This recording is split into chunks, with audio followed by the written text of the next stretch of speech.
สบายดี FC คนหนึ่งสบายดีมื่อนี้มาเปิดคลิปยุดทำพระด่านละมังบ้านดงในเอาอาหารเอาข้าวปลาอาหารมาถวายพระอาจารย์เพิ่นทุดงมาเตสารวันพระครูบาอาจารย์เนียนลอยกาชีวิตเพิ่นน่ะมานี่หลายสบายดีครับนะ สบายดีมาทำบุญนำกันเด้อ มาแต่อาจจะพรนะนี่นะอันนี้มาแต่ปลาไหลนี่มาทายอยู่ทั้งนี้ สาวเดือนฮะมีสาเดือนสี่10,000 กีบ เจ้าบ้านดงในมา พุทธสภานี่ นี่ก็บ้านปลาไหลเขาก็มานี่สายบุญ มีหน้า เท่าแก่ทั้งใบเพิ่นสบายดีเท่าแก่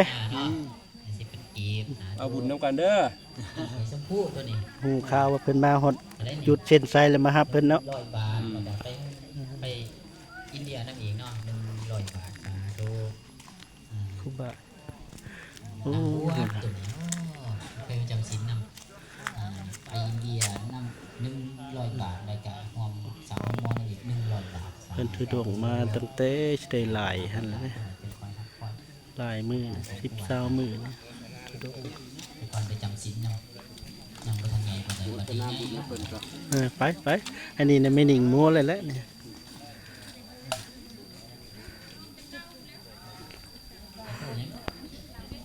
ทำบุญสั่งไปเดียร์สั่งหมอทุกไปอินเดียไปเปียกปากคนไปเดียร์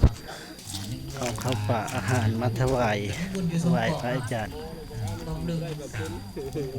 กองส่งผักไปอินเดียโอ้พอมันเสร็จไปอินเดียก็บริงานใหญ่ปิ้นผักมหาศาลเสียมันนะบินอยู่ประมาณ3 ชั่วโมงเดียวก่อนที่อินเดีย ฮะสบายดี เอาอินเดีย100 บาท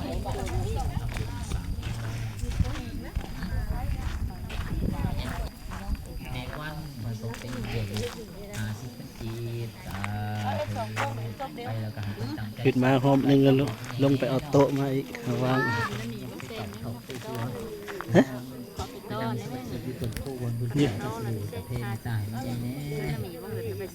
บ่มาดีถือมีอะไรจะพูดนะ บุญนำเนาะซื้อมุกดาบุญนาสามม้วนอดีตเศร้าปีถู บ้านพัดอยู่ไก่เด้อยู่บ้านปลาไหล กลับบ้านได้เด้อพี่ใหญ่ มาหอบหนึงแล้วลงไปเอาโต๊ะเอาตั้งมาอีก โมทนาสั่งห้องหมออีก100,000 กีบสาธุโมทนาน้ำผู้บาเล โดยขน่อย โมทนาสั่งห้องหม น อ มัสการพระอาจารย์ 50,000 กีบสาธุ มาหอบหนึงลงไปเอาโต๊ะเอาตั้งมาอีก เมนุนโมทนาสั่งห้องหมอน้ำ มาแต่เช้าเลยโต๊ะตั้งบ่พอลงเอาโต๊ะเอาตั้งมา เฮ็ดบุญครับพ่อห้าแม่สิ คุณนี่อยู่ปลาไหลพุ่นเด้อ เขาใส่กับเขาเนาะ ติดตามอยู่ขน่อยติดตามทางอันนี้อยู่ 100 ล้านพันเท่าเลย อันนี้ก็เฮ็ดบุญหาให้เงินผู้ตาย เฮ็ดบุญหาพี่หาน้องญาติโกโหติกายเพิ่นมีส่วนแห่งบุญน้ำน้อยใหญ่เนาะ ครูบาอา สา จารย์ ธุก้อยหอดในถึงด้วยอำนาจแห่งพระสงฆ์ทั้งปวงขอความปรารถนาความตั้งใจของเมนวันจงสำเร็จเด้อสา สา ธุ ธุ นี่เหนือใหญ่สังฆทานบ่ต้องเฮ็ดต้นเขาก็ได้ ทำพระดั ยัง งที่มันมีอยู่แหละตอนนั้นเนาะอยู่ในป่าสิมีบ่พวกเขา โอเคดัง ปัจจัยมีหยังก็ได้มีดอกไม้ดอกหนึงก็บูชาก็ยังได้ เท่าแก่ต้องใบเพิ่นเข้าไปโตยอด โอ้มันยังเขามารอบ2เลยนี่คุณผู้ชม หลบที่ไปอินเดียได้หลบนี่ไปอินเดียเนี่ย หลบนี่ หลบนี่ไปอินเดียหลบนั้นช่วยสร้างของหมอ พอออกท่องใบโมทนาหอมสามหอมมอ อา อีก จารย์นะครับ 100,000 กีบสาธุไปอินเดียได้บัดนี่ไม่ออกเพ่เนาะความทรงพระทรงไปอินเดีย20,000 กีบยังจังมือเลยจ้ะไม่ออกไพ่ทรงพระไปอินเดีย20,000 กีบ คือว่าอย่างหัวคือว่าเห็นนะอย่างหัวอีกแล้วโอ้ใส่ ไม่ออก ใส่อย่างเวียดว่าใส่อย่างไทยเห็นแล้ว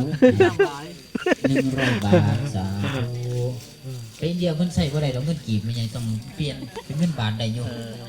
เพิ่นก็สิเปลี่ยนเป็นเงินบาทหรือว่าเงินรูปีประเทศอินเดียไม่ออกหยังนี่ไม่ออกเติง ไม่ข่าวคณะ นำทางสิไปอินเดียไปจำพรรษาอินเดียแล้วมันใหญ่3 เดือน 4 เดือนพุ่นน่ะบ่แม่นนี่ อ่ะจับกรอบ แต่เขาส่งคนเศร้าเพิ่นส่งคนเศร้าเพิ่นกีบแต่ว่าได้อยู่พอออกบุญนาพัฒนาสร้างห้องหมอนำ ตามห้องหมอ 100,000 กีบสาธุเปิดกลับลงไปเอาโตอีกว่าซั่นเนาะ โดยกันนะ ตอนแรกก็สิตั้งสิงนหินนำมันนี่แหล้วเว้ยบ่มีเนาะเอ้าเฮ็ดจังได๋เอ้าแล้วแต่เทวดาสิเห็นใจว่า มาคู่นึงเลย เออ บ่พอเลย บ่พ่อเพิ่นไปเอาอีก ครับบ่ สา ไปเอา ธุ อี โม ก ทนาเห็นบ่อยู่ป่าก็ยังทำมาจัดสรรบุญจัดสรรคนใจบุญเทวดาเดื ติ อ ด ดร้อ ตาม น อยู่ขน่อยติดตามมึงในเพจในอย่างเยอะ อยู่ไสบ้านอยู่ไส บ้านปลาไหลโนน บ้าน ปลาไหล ปลาไหลเฮานี่เนาะทั้งลุมนี่ ปลา เนาะ ไหลอยู่ลุม เออ ประมาณ2-3ลักเนี่ยลง เอ ไป อสาธุโมทนาเด้อเห็นครูบาอาจารย์สิแหละเฮาก็สิสลาดในการเอาบุญเนาะคือเฮ็ดแล้วมันคนบ่เคยเฮ็ดจักสิเอาแนวใดบุญอยู่ต่อหน้าก็เอาบ่เป็น โดย นี่ กันนะ ย่าก็บ่มูสร้างสิไปบอกเลยว่าผู้ออกขอโตเด้อผู้ออกขอนั่นขอนี่บ่สร้างสิเว้าเนาะแต่ถ้าเฮาสลาดเฮาบ่ปรณาหรือมาถามเพิ่นครูบาอาจารย์ต้องการหยังบ่น้อขะหน่อยหยังพอสิซอยได้ตามขะหน่อยมีตามกำลังขะหน่อยเฮาบ่ปรณาแบบนี้ก็ใครแน่เปิดใจเนาะเพิ่นก็จังสิแนะนำเฮาได้นี่เฮาสาธุโมทนาบุญนำเด้อให้ได้บุญหลายๆสาธุสาธุพอบ้านดงในมาว่าเนาะมาเนาะโอ้สาธุน้ำผมบ้านเพิ่นแม่นผมบ้านว่าหยังวะนี่บ่แม่นฮะ อดีต ตกไป พบไปแล้ว สาธุเด้อพ่อใหญ่เด้อยังไงเมืองพันล้านเมืองอื่นก่อนเมืองทาฟังทองกับเมืองชนแล้วก็เมืองพะลานอาจสะพรแล้วก็อูตุ้มพรเนาะก็ถือว่ามาจบอยู่เมืองอูตุ้มพรเฮานี่ก็เป็นวัด เอ้า เก่าวัด เท่าแก่เพิ่นเป็นเหงาเว้าแล้ววันในฟังเทศ แบบนี้นะพระรุศรัทธาถึงแม้สิเป็นวัดป่าห่างห้วยไปแล้ว แต่ว่าจิตใจเฮาบ่ถิ่มบ่ปาเนาะมาใส่สถานที่ให้เกิดคุณ ปลา ค่า ทองเพิ่นเทศมื้อสุดท้ายเด้อมื้อนี้นะ ต่อไปก็ได้ฟัง คนมาหลายเด้อคนหลาย ลังไหลกันมา ออกไปบ้านในบ้านปลาไหลบ้านนนทามาหลา อาย จารย์เป็นวิญญาณทุดงจบกันอยู่นี่ก็ถือว่าเมาบุญมือสุดท้าย นี่เด้อคนน่ะเต็มนะเพิ่น อาจารย์ คน กับวัดกับว่าเฮาก็ได้ถวายอาหารมื้อสุดท้ายก่อนที่เพิ่นสิเลิกสิจากกันไปเนาะเอาต่อไปก็ฟังกัน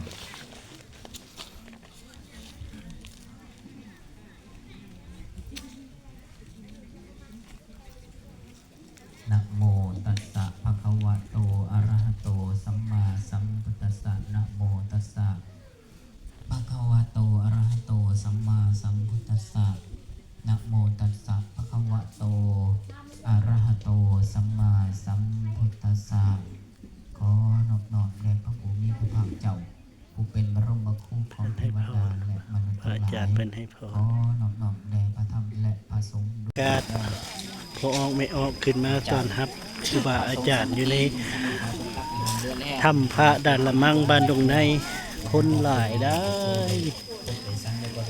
มาแต่ซิโนก็มีบ้านในก็มีนี่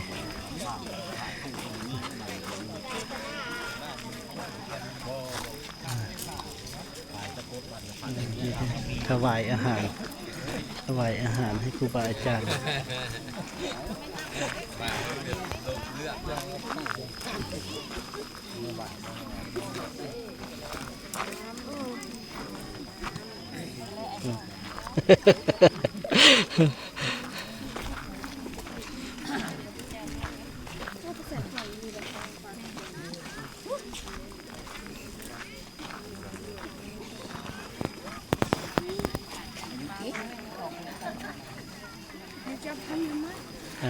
อาหารหลายมือสุดท้ายนะมื้อนี้เนี่ยอาหารหลายเนาะมือสุดท้ายนะเขียนอาหารพ่อแม่ครูบาอาจารย์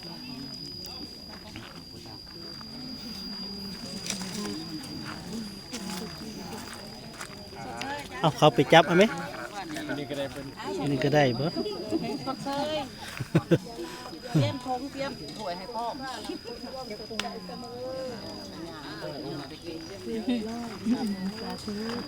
โอ้นมัสการพระอาจารย์อินทวา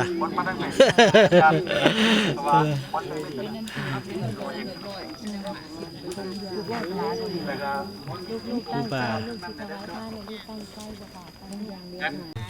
ครูแม่พ่อแม่ครูบาอาจารย์เพิ่นพิจารณาอาหารแล้วตอนนี้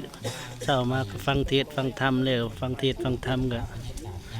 เพิ่นสั่นอาหารนี่คนหลายได้พอออกไม่ออกมาแต่สวรรค์มาเสกหลายการลงในไอ้นี่เนี่ยเจ้าภาพเป็นได้เนี่ยนะในข่าวเป็นกันหลายนั่งพิจารณาหลายก็ได้เลย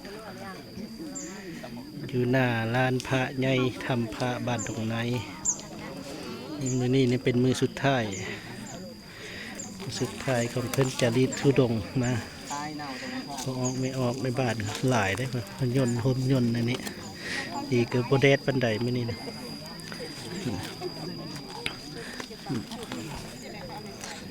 บรรยากาศพอนิ่งเอาให้เบิ้งมือสุดท้ายสบายดีจะเพิ่นสั่นข่าวเพิ่นจีย่างออกไปทาดพนมน้อยบนไอ้นี่มันนี่ก็พอนิ่งก็มวนถ่ายแล้วบ้านเนี่ยสบายดีเด้อคลิปนี้ก็จบเพียงเท่านี้สบายดี